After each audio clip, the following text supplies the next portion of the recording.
Kia ora koutou, my name is Sarah Rogers. I'm my very, very great privilege this morning to be able to introduce Professor Martin Thrupp of Waikato University. The pamphlet on your seat tells you a little bit about Martin.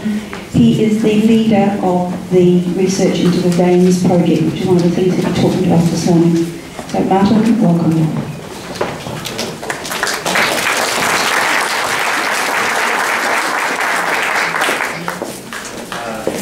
Talopolava, Kia orana, Malabrelele, Pakalofa Atu, Isambula, Talopani, Kia ora koutou, and warm Pacific greetings to everybody this morning. Thank you, Linda and Sarah, and thank you all for the invitation to speak here today.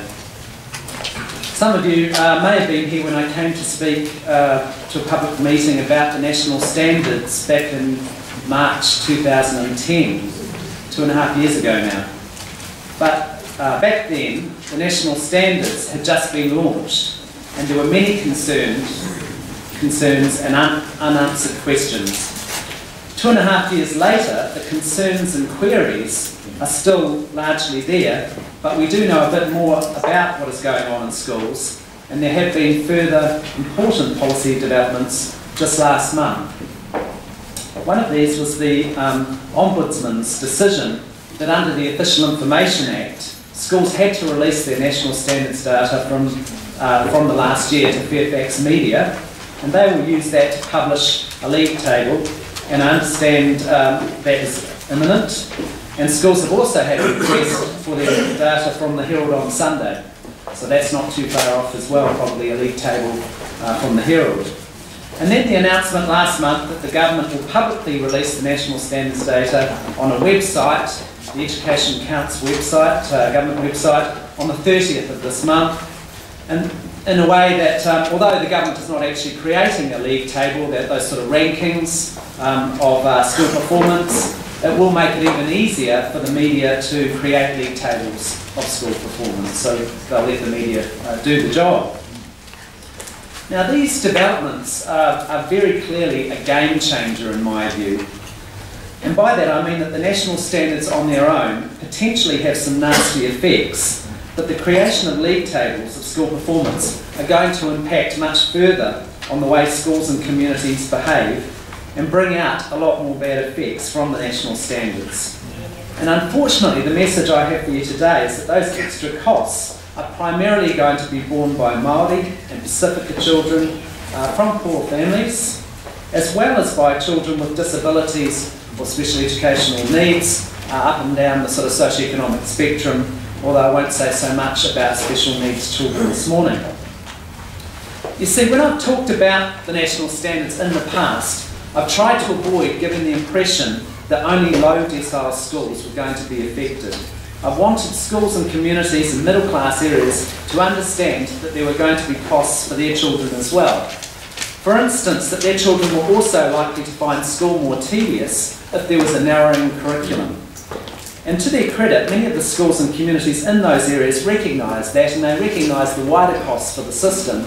And one example of that, one instance of it, is that 38% of the BTAC schools, so they're the rebel schools that, if you like, that said they wouldn't hand in their charters or put a national standards target in their charter, 38% of those schools were in deciles 6 to 10.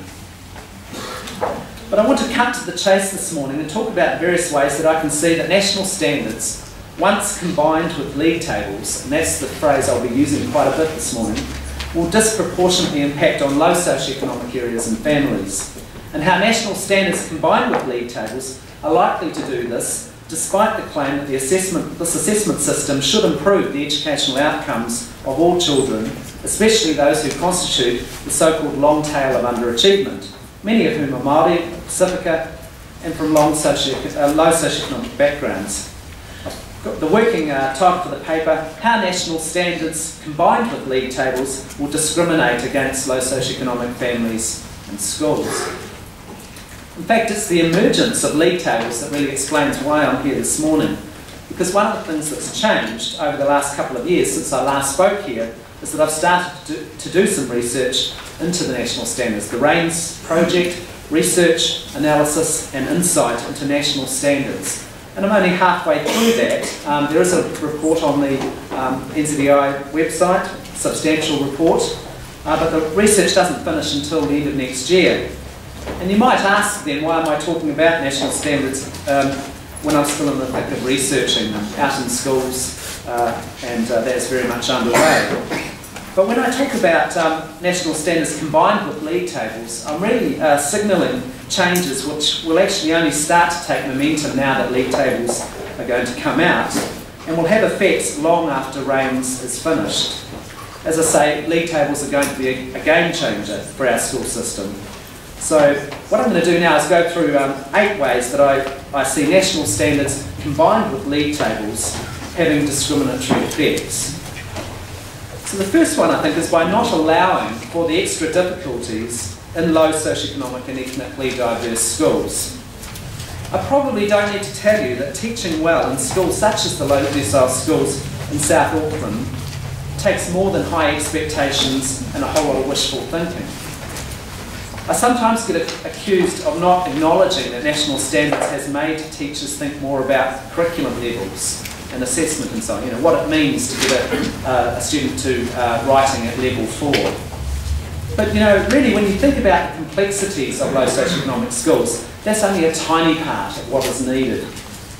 Children and young people in areas like these need teachers who have additional attributes to those who can teach in white middle class areas.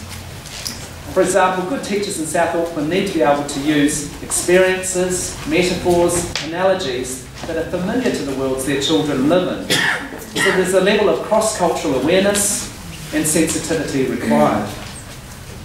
Teachers and principals also need to be able to respond to very complex situations where student learning needs are particularly diverse, because on top of other individual differences that you get across all schools, there are language issues and the effects of poverty and deprivation.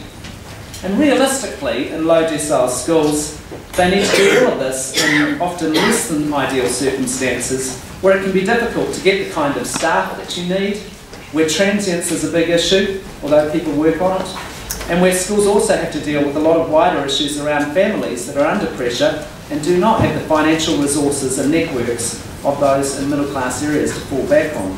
It takes a lot of energy, stamina and commitment. And I say that partly as someone who previously taught in Kororua. I've never taught in South Auckland, although I have done research in schools here. Now I don't see the national standards policy even recognising, let alone addressing these extra challenges. It's largely a one-size-fits-all approach. For instance, the professional development around the national standards has been just as minimal for low decile schools as for higher decile ones. The materials provided are largely monocultural. There are few extra people resources. Schools are largely being left to get on with it within existing resources, despite the extraordinary demands of what those schools are already doing. But unfortunately, the neglect of the significant challenges in low socioeconomic schools is about the best of it. The rest of what I'm going to talk about is how national standards combined with league tables is going to make things worse, I think. The second thing is by making it harder for teachers to connect with disadvantaged children. I'm talking about narrowing the curriculum. The national standards are in reading, writing and maths. They're not in science, PE, art, drama, social studies, environmental education, or the host of other things that are taught in primary schools. Now, while in theory the national standards can be taught by way of the broad school curriculum, the temptation to move towards a narrower, more direct approach has been there, and it's now going to intensify with the pressure for schools to do well in the league tables.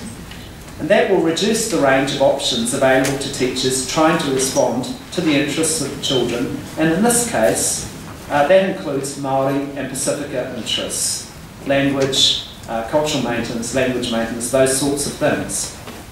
You see, you get a different mindset and policies in and around a school under pressure to move lots of kids from below to at, if you like, than in a school where most kids are clearly at or above in the national standards. And that's why in the US you get the development of a two-tier system where middle class students might still receive a fairly rich curriculum, okay, a broad, rich curriculum in middle class areas, while working class students and ethnic minorities get what's called a drill and kill curriculum, a basic, very basic curriculum, and a very tedious curriculum. And I think we'll get some version of that developing here under the pressure of league tables. Now, I'm not saying that teachers here necessarily want that, they don't, but it's the logic of a high-stakes league table environment to kind of work towards that, because improving the position in the league tables becomes all important. National standards combined with league tables could also have discriminatory effects by creating a less socially and politically aware curriculum. A lot of educators have stressed the need to essentially politicise low socioeconomic and ethnic minority and Indigenous students so that they understand the way that power can work for them and against them and have less chance of being exploited. And Paulo Freire is probably the best example of this kind of thinking. But this really requires exposure to a wide curriculum. So, for example, the social studies curriculum is an opportunity to discuss human rights and things like racism and prejudice. And environmental education, you know, it's not just about the number of trees and so on, but it opens up ideas around activism and lobbying. Then there's the importance of learning from social and political events that are going on at the time that they're actually happening. But it's difficult to do this if you don't give a good amount of time over to it. And in this way, a narrow curriculum serves to keep children disempowered. Well, another way that national standards combined with league tables could have discriminatory effects would be by requiring teachers to make age-related judgments about disadvantaged children and label most disadvantaged children as below standard or well below. The national standards require children to be at a particular point in reading, writing and maths after a year at school, and then make progress in prescribed steps, stepwise fashion, in order to stay at or above standard each year. But children from disadvantaged or ESOL backgrounds or with disabilities are likely to be behind at the outset and progress slower. The Ministry recognises this, but rather than allowing teachers to encourage and work with kids at their own pace, they're supposed to be accelerated so that they catch up. Okay?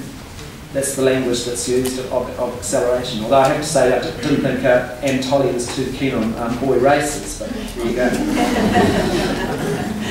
However, the Ministry literature is not realistic about how feasible that is. The target setting documents and so on just suggest that this is, you know, you can make extraordinary gains with children over the course of 1 year. And it's a recipe, I think, for both students, teachers and students becoming very frustrated.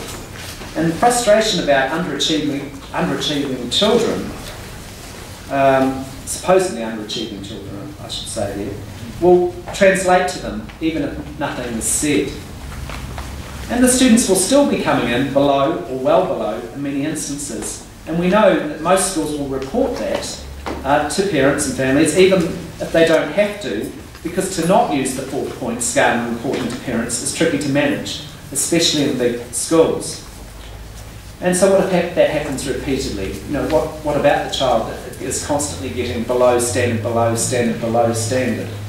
Now my colleague Deborah Fraser has put it this way: there is no compelling evidence to show that regularly reporting on children's inability to reach a target encourages them to learn. Children learn best when engaged, motivated, see purpose and meaning, determination, and feel that magic mix of frustration, excitement, purpose, meaning, determination and elation. The national standard system, she says, threatens to be more punitive than educative. The same groups of low achieving children will be measured within an inch of their lives and found wanting. The same groups of children will be effectively punished by a system that was supposed to nurture every child.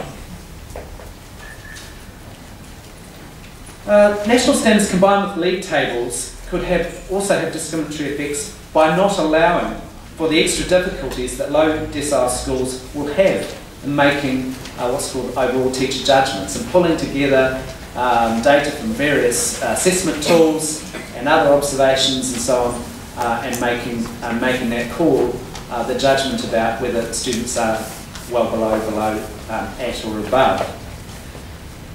You know, time is at a premium in schools, but especially in low socioeconomic schools.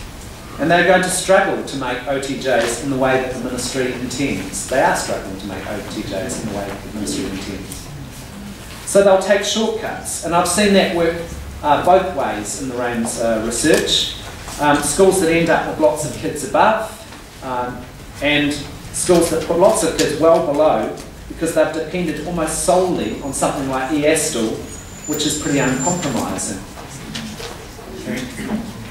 And they have a lot more transients, which makes it harder to sort out the data, but there's no extra time for the OTJ processes. So again, it's a case where if you were going to take the policy seriously, even within its own terms, you would provide additional resources in low socioeconomic schools. Another discriminatory effect, I think, is by encouraging higher achieving schools to turn away students who are unlikely to achieve at or above. This is what we're going to see developing with the league tables that are coming out shortly. Children with English as a second or third language, from troubled backgrounds, with special needs, or a track record of not achieving well, will become a liability, indeed a threat, to schools once the national standards data is released and if they're chasing a high position in the league tables. This is because the new professionalism that will begin to develop in schools will be to get as many children at or above in the national standards. That will become what it means to be a good teacher in a good school. And one way to do that is to use subtle or not so subtle ways to discourage achievement of lower achieving children without actually breaking any laws. In some ways that is one of the most straightforward ways to increase your position in the league tables. So the sorts of things I'm talking about is the extent to which schools make provision for such children, whether there is a sense to parents that they're going to be welcome and that their needs are going to be met at the school. Schools can say, well, we can't cater well for your child and have you looked down the road. The discussions that they have with prospective parents and the way they draw up their enrolment zones. And again, I would say that teachers and principals don't necessarily want to be pushed in that direction, but it's the logic of the league tables, and we see that this is what develops internationally when league tables come in. National standards combined with league tables could also have discriminatory effects by making judgments about schools on the basis of raw rather than value-added data. In other words, by not taking account of the backgrounds of the students and all the different contextual effects that make a difference between one school and another. You might think that keeping lower achieving children in a local lower decile school is a good thing, and in some ways it could be. But the problem is, you see, if national standards come to represent any kind of reasonably accurate reflection of curriculum levels, and there has to be doubt about that, and I'll come back to it, then those schools are going to be hammered in the league tables in a raw situation where the data is being presented, the raw data is being presented, because you will not get achievement levels in lower decile schools in the same way that you would in middle class communities, and most of that will reflect the socioeconomic backgrounds of the students.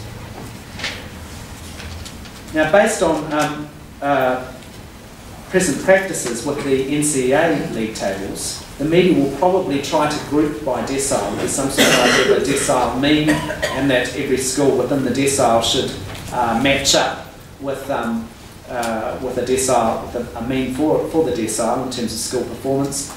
But actually, in some ways, that makes it worse. It's kind of a case of little knowledge being a dangerous thing, because there are many, many other sort of different contextual differences between schools, and it's not at all the case that, say, 2 decile 3 schools should have the same sort of performance. There are so many differences between them.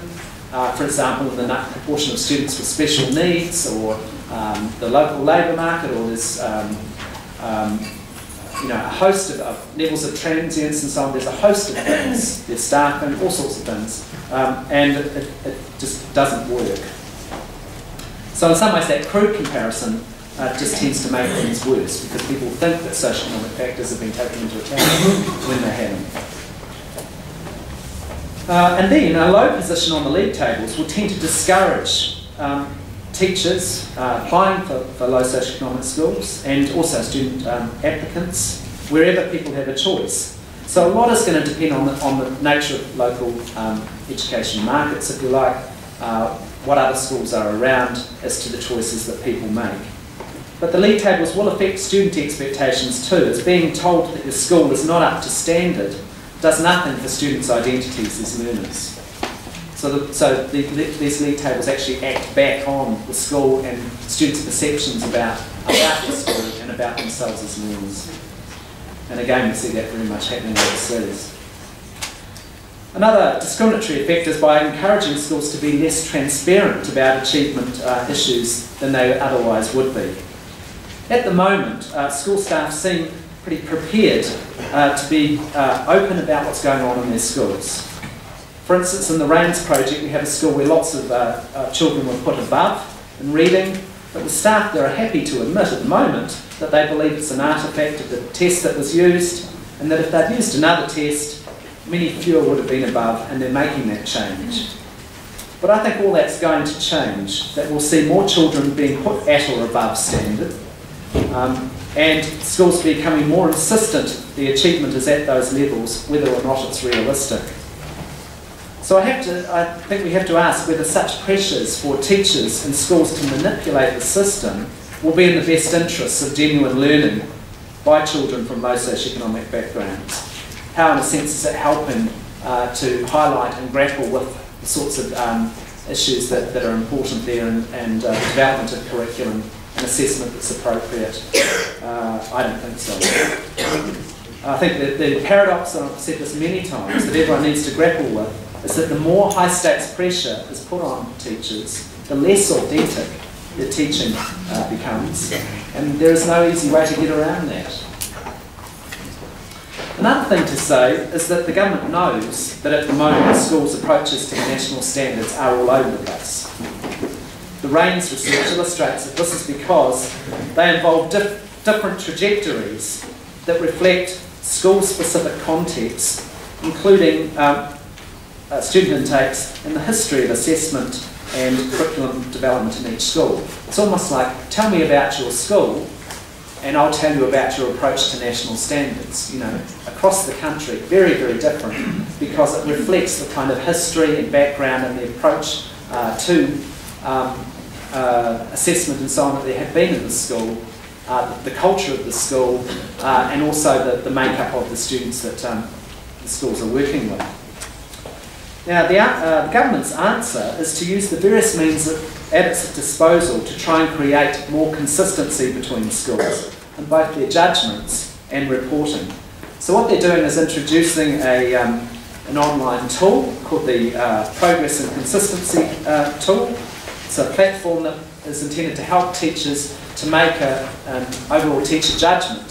So you will feed in a lot of data. There's space on this for sort of more subjective accounts of student achievement, and you press the button at the end and it spits out a level on the national standards.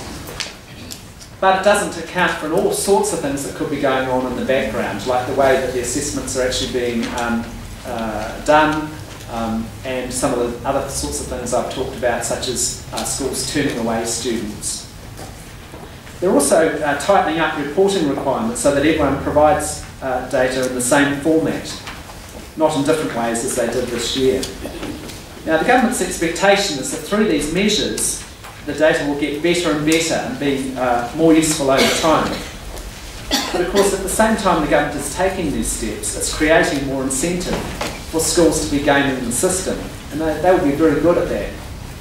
So talk of the data becoming meaningful is nonsense, I think. It may well become less meaningful in real terms. where to now? Well, this year's ROPI data seems likely to be published in the next week or so. Although, as I've said elsewhere, anyone who wants to take it seriously should be laughed off the planet. I really think it's best treated the complete lack of respect that it deserves. And it's worth pointing out that myself and John and Peter over here, and more than 170 education academics, including many of the most senior education academics in the country, have said in an open letter back in July that we will condemn and disregard any published league table of primary school performance, and that's our continuing stance. And nearly 300 Auckland principals have also said that they condemn league tables because they understand what's at stake. So that's 3 out of 4 principals around the greater Auckland area. But if there's no way to halt the release of data, and that's what the government is telling us, then I think the problem can only be fixed by removing the reporting requirements around the national standards, or better still, getting rid of the national standards altogether. As I say that, I don't think the labelling, the well below, below, at and above is remotely helpful. And you could just let schools work with the underlying curriculum levels and assessment tools, and some of the work that's been done in relation to those is probably the most valuable aspect of the national standards reforms. Because ironically, you see, it's league tables that are going to undermine any progressive development and strengthening of the national standards. If we hadn't got league tables, then over time we would have, national standards could, if you like, could have come right with a lot of work and various shifts and changes, I think. But league tables have put the kibosh on that. And finally, there may be people here who think that NZEI league tables haven't been so bad, the ones that we see in the paper, the Herald each year and Metro, so why not at primary too? Well, I do think there's actually lots of problems with the NZEI ones, and I talked about this idea of decile means and so on, and how inaccurate they actually are. It's a very crude comparison. But they have the advantage that NZEI goes across many subject areas and levels, and the resulting league tables are complicated. Whereas at primary, the headline statistic of the percentage at and above standard in just reading, writing and maths will be deceptively straightforward, and the kind of simplistic approach that will make those league tables really take off. So the outlook for the culture of New Zealand primary and intermediate schools, without shutting down the release of data, is bleak, I think. And I think it's going to be more bad news for New Zealand's poorer communities and their families in particular. Thank you.